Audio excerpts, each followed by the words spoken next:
Hi everyone, I am back with Craig. We have just finished a conversation regarding agent contracts, which was great. If that's something that pertains to you, I would highly recommend checking that out. This is sort of a part two that we felt like was such a separate topic that we wanted to be sure we separated it out so that if this was more of interest to you, that you could click right on this episode. Craig has been a tremendous resource for agents in terms of creating teams.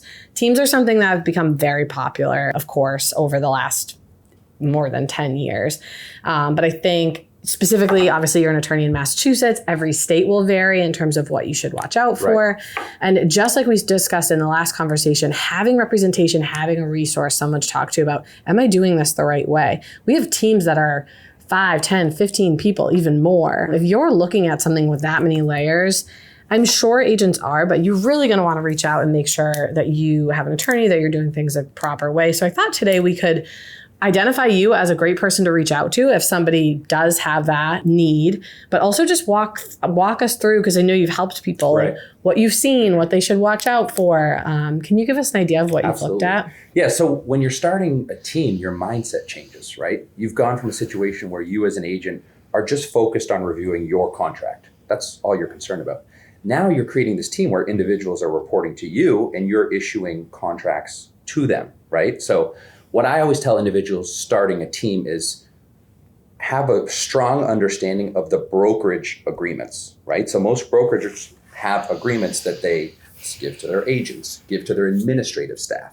Your first step needs to be to take a step back and review those contracts, because I don't want to speak for brokerages, but I can pretty much guarantee you that they want you to use their contracts, right? So if I'm creating a team and I've got a real estate agent who's working under me and I've got an administrative individual working under me, they're probably going to receive different contracts. They will here in Massachusetts, right? Because the real estate agent, there's going to be an independent contractor language in there. So you're going to want to look at the agent contracts that the brokerages issue to individuals and make sure that that's what they're getting, right? And then you're going to have a different agreement that's going to that administrative assistant or representative, whatever you want to call them, because they're not a real estate agent. Right. So they don't fall within that independent contractor classification, most likely.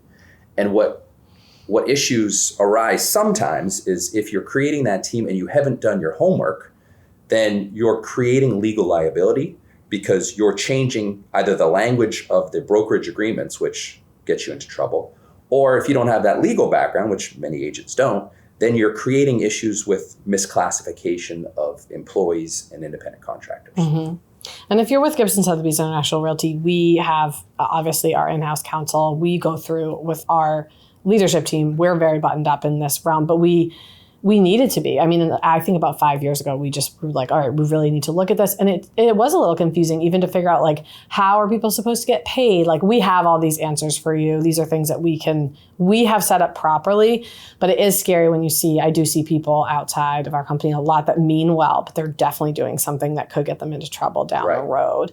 What do you think are things people should be watching out for? So the most common call I get is when the real estate agent who runs the team has deviated from their contracts. So they haven't leaned on in-house counsel, corporate counsel at the brokerage, and they've deviated by creating different language in the contracts. So the biggest takeaway is to stay in your lane as the real estate agent, right? If you're not legally trained, work with the brokerage's counsel to ensure that the contracts you're giving out to the agents, to the admin staff, are in line with what they want you to give, right? Short of hiring another attorney to review those, which is a lot of money and you shouldn't have to do that, lean on the brokerage's attorney. And then make sure that the individuals to whom you're issuing the contracts understand, right? So you're going to be a real estate agent. Let's discuss this contract. If you're an administrative assistant, here's what I'm offering you. Let's discuss it. Because once again, you want people going into the relationship with eyes wide open. You don't want any ambiguity. And you want to start the relationship off on a strong note, which is, here's the offer, let's discuss it. Yes. No, I like that. And it's high level, but it sounds like common sense. But I know I don't know if you have any stories, like we've seen people that are paying their team directly and things like that we personally just want to avoid. It makes the most sense for us to streamline those things. I don't know if you have any like anecdotal examples. Yeah, I mean, I've had some scenarios where I've received calls from team leaders, agents who are team leaders who are being either sued or there's the threat of litigation by one of the team members that have left. And it typically comes down to either they're not being paid properly or they've been misclassified. So it's the administrative assistant who was classified as an independent contractor, which in Massachusetts, that's probably unlawful.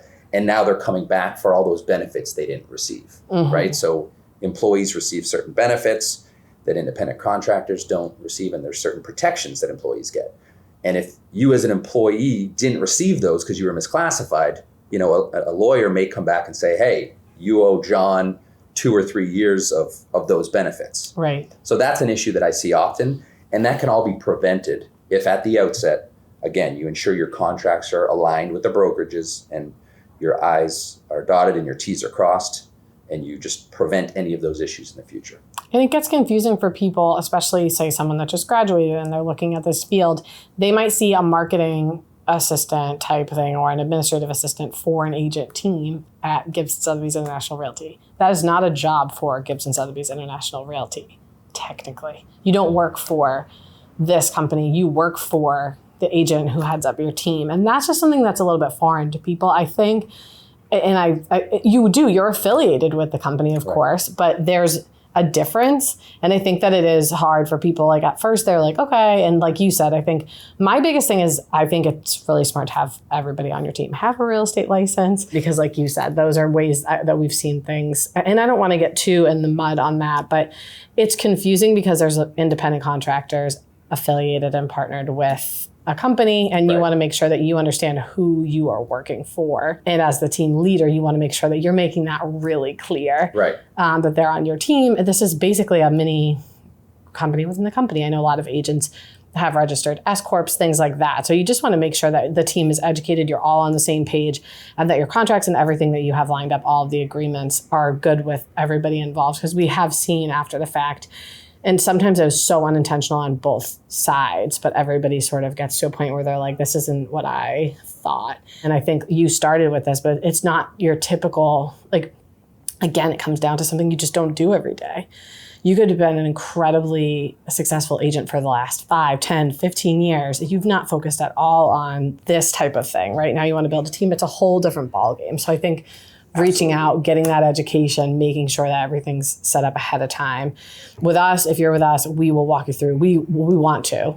We want to make sure that we're all covered because we're all in it together. But making sure that if you're not with us and maybe you don't have that resource, that you have someone you can call. Right. And some agents have a business mindset and some don't, right? You can be an incredibly effective agent and sell a ton of properties. It doesn't mean you have a strong business acumen. Right. Mm-hmm. So, but some do. So when you're starting a team, you kind of need to put that hat on a little bit, right? All right, now I'm not just worried about selling properties. I now have people that are reporting to me. They're a part of my team. So if you're not strong in that area, again, lean on the brokerage. And if you are, just sort of ensure that you have that entrepreneurial mindset, that business mindset. I'm going to make sure that my team enters into these agreements and it's crystal clear where we are. Yeah. It all comes down to clarity, like you said earlier. Yeah, it's such a good point. It's funny. I have talked before, when you look across sort of just the landscape, I think in like the country and in certain generations, people feel like to be successful, you want to be like, have a team. And I'm talking about just staff, whether it's marketing, accounting, you want to be like somebody's boss. And then I think people climb up, right? So say get marketing, for example, because we've had someone in the past who's a good friend of mine who it's like, you feel like you have to get to this point where like you're managing people, but then you realize when you get there that 80% of your job is managing people. It's no longer necessarily what you liked doing. And it doesn't make you necessarily more successful. And I think that we need to make that like a very clear thing, I think just in general, because I know I've experienced both. There's what you like doing, what you're good at, and then there's managing people, delegating tasks. Like that is not always the same. Sometimes there's a really good blend and everybody will find what works for them. But my point is it's the same with a team. We have incredibly, and I wouldn't discourage either way, but we have incredibly successful real estate agents who are just one person, or maybe they're one person and an assistant, and they're doing, I don't know, 100 million plus in sales volume or whatever it might be, because they've just identified like, I'm good at what I do. Right. I know how to do it. I'm going to streamline this. And then we have some that love being mentors, love doing and they love the team setup. They love being the manager, and that's great too. But I think just identifying that from the start and realizing, like you just said, it's a mindset shift that you have to make to manage this group of people, to line up all these contracts and thinking through all of this before you get that, because it doesn't necessarily mean success. Absolutely. You don't have to think, well, if I don't have a team, because that's, I think, where teams have become popular. People are like, well, if I don't have a team of 10 people, well, no, I mean, there are people with 10, 15 people and they're amazing, but they just might be different than you. You might want to do everything, right? You might not have their personality, and you might do the same sales volume that they do. So just figuring that piece out too, I think don't be ashamed if it's just not working for you. The amount of companies that we've, rolled in or that we've looked at and acquired or whatever it might be, that were small companies that thought we want to be incredible agents that thought we want to own a company. And then they realized, oh my gosh, there's a lot to that. Not meaning that it's more or less, meaning now I have to do that and sell. So just realize that it's not like admitting defeat to be like, this team stuff is a lot of work. No, it's the old adage, be careful what you wish for. Right? Yeah. Because most of the calls that I get are from team members who are running a team, and they've got all these administrative issues, right? Because most of the stress and a ton of time comes from managing your team. Yeah. Whereas to your point, if you're an individual and you're just focused on selling properties, you don't have to worry about any of that other stuff. You can just focus on that task. And in some cases, you're making a lot more money that way, right? Having a team doesn't necessarily mean you're making a ton more money. In a lot of cases it does, but you need to be prepared for all that extraneous stuff too, the oversight, dealing with people's time off, HR complaints, all those things, they don't come when you're just working for yourself. Right. So either way, again, this is nothing about don't do this or do this. It's about if you want to do it, have a resource, have all the right conversations, make sure it's lined up. I know that unfortunately that's another time that we've found ourselves talking, or I found myself pointing someone in your direction, is just to sort of say, okay, we're dealing with this issue now because this wasn't set up the right way. Right. Let's make sure we're setting everything up the right way. So unless you have anything else to add on teams. I think that's it. Once again, the key takeaway for this is to do your homework before you create the team. Understand what the brokerage contracts are, know what you're presenting to your team, understand the difference between an independent contractor and employee, and don't jump into creating the team before you've done your homework. I love it. And it's funny, my personality, and I say this in the nicest way, is almost like the opposite of lawyers. I found myself every time I need to deal with, which is a lot, how do we set this up? How do we set that up? I get excited. I want to just jump into, no, I think it's great. I trust these people. I want to do this. And whether whoever I'm dealing with from a legal standpoint, which is typically our general counsel, Richard Sullivan, I'm like, no, I don't, that's not going to happen. I have that personality. So I totally get it. It sounds obvious when we say it here in this context, right. Oh, just be proactive. It sounds simple, but it's not always simple, because sometimes you just, like we said, you're like, no, this is going to be great. It's simple. It's not a big deal. We don't need to look at that. And I think the message we're trying to drive home is that I've learned the hard way too. That's usually not the right way to go about it. We need to make sure, and my hand is always slapped. I never get to go about it that way, but just try to just say it might be really exciting to be setting up a team. You might love this person. It might be your best friend's daughter who just got licensed and she's so driven and her marketing is incredible and she's able to help you with all this stuff. That's all great. And likely that will be great long-term, but let's make sure you're set up properly. So the last question I have on this, and I think in general for today, because we've covered a lot, is you've done your contracts the right way. You've talked to whoever you need to talk to. It's all set up. What's the next step?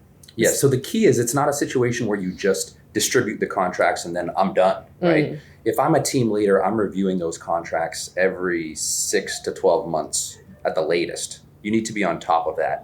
So I would be meeting with the brokerage's counsel and ensuring that my documents are up to date, because there oftentimes need to be revisions based on the law, changes in the law, court decisions. So just make sure you're on top of those contracts moving forward. Okay. No, that makes sense.